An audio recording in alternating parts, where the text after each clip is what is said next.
Mettre en place des outils juridiques et judiciaires pour une application efficiente des textes prévus par le législateur gabonais pour la lutte contre la criminalité phonique de façon spécifique, mais environnementale de manière générale.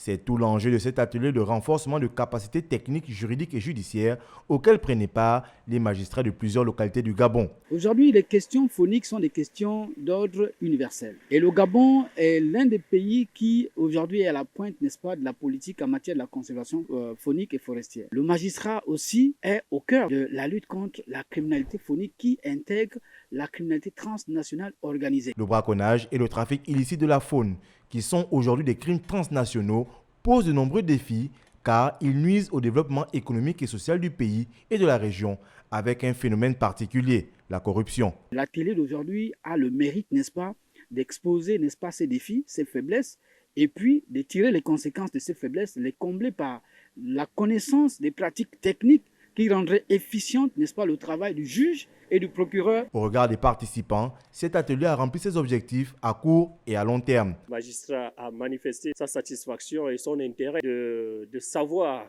qu'avec lui, au quotidien, il possède des éléments juridiques aussi importants qui lui permettent, n'est-ce pas, de lutter efficacement contre la criminalité environnementale. Plusieurs difficultés ont été soulevées, tant dans les enquêtes, le déroulement des enquêtes et également les procédures, ainsi que l'acheminement de ces enquêtes et le suivi et les jugements qui sont pris. Nous sommes au cœur de cette protection par les décisions, par les poursuites que nous enclenchons. Le commerce illégal de la faune et de la flore sauvage font des ravages et constituent une véritable gangrène pour l'économie gabonaise.